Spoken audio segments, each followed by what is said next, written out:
Hey, what is up guys? So today I'm going to be talking about a specific type of vegan activism which I have a couple problems with and that I have actually participated in the past. It's not going to be a type of vegan activism that I think most of our intuitions disagree with, such as, the super aggressive vegan activism where we're like throwing blood on people, but more so single issue activism, otherwise known as single issue campaigns. If you're unfamiliar with what single issue activism is and single issue campaigns within the vegan framework, don't worry, I'm going to be going over what exactly it is, as well as what my specific problems are with it. Let's get on with the video.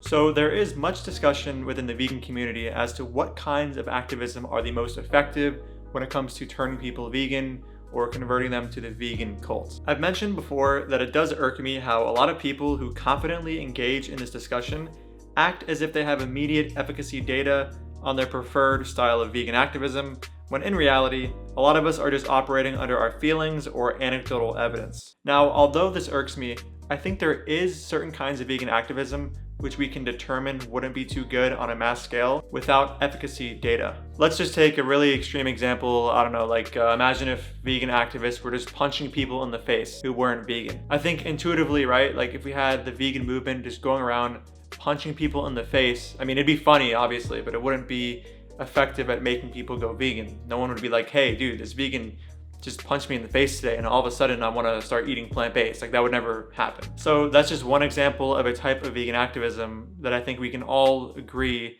wouldn't be too effective without the use of strict data. So in the same way, without data, that we are able to determine that punching people in the face wouldn't convince them to go vegan, I want to make the case that single issue campaigns, by their very nature, aren't enough to convince people to go vegan. So let's start with what single issue activism actually is. Single issue activism or campaigns is essentially activism that is designed to target specific issues. Examples of this would be a protest condemning SeaWorld, or a circus, or McDonald's treatment of chickens, etc. When I was the outreach director for an animal rights club at the University of Central Florida, we had taken part in many instances of single issue activism and single issue campaigns. Here is an Instagram post with a picture of me at a single issue protest against McDonald's, but specifically their treatment of chickens. I made this post with the intention of explaining my disagreement with this style of activism, and the caption still strongly represents my views today and contains the bulk of my reasoning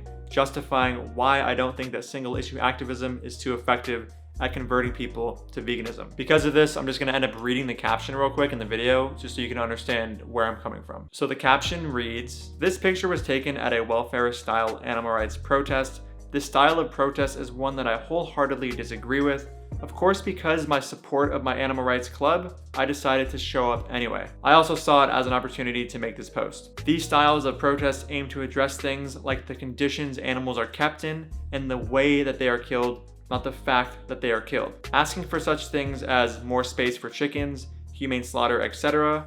Basically, more welfare." I find this style of activism counterproductive to the vegan movement, mainly because it doesn't address the fundamental moral issue of killing animals against their will and viewing them as property. People who aren't too well informed will view this style of protest and say to themselves, oh okay, so the issue with McDonald's is that they don't treat their chickens right.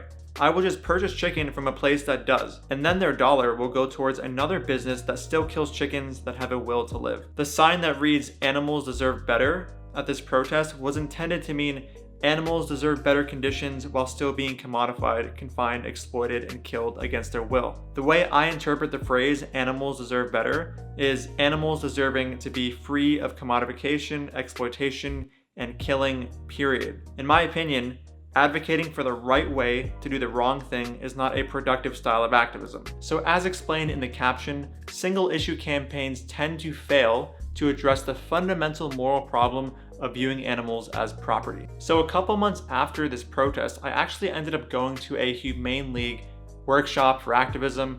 And if you don't know who the Humane League is, they're a nonprofit animal rights organization, and they practice a lot of single issue campaigns, and they were also responsible for the single issue campaign that I was doing in that protest I just went over, which was covering McDonald's and their horrific treatment of chickens. During a Q&A section of this workshop, I brought up my specific contentions and was wondering if a middle ground activist style could be brought into play. I asked why, for example, at the McDonald's protests, there couldn't be signs alongside the main campaign signs saying things like animals shouldn't be viewed as property, rather than just signs addressing the horrific conditions that chickens are going through who are victim of McDonald's? The answer I got was pretty convoluted from what I remember, and it was something along the lines of, we just think this is more effective. Now, before I go on, I do want to say that I don't want to come off as somebody who is intentionally hating on the Humane League. The Humane League as an organization has without a doubt done so much for animals, and I'm just using them and their McDonald's campaign as an example of the type of single issue activism that I disagree with. I acknowledge that campaigns like theirs can help to provoke companies to increase the well-being of chickens, but when it comes to consumers who walk by, the only message they're getting is that paying for chicken murder is wrong only at McDonald's. When it comes to a SeaWorld protest, the main message is don't support SeaWorld, not it is inherently wrong to capture, hold, and exploit sea life in captivity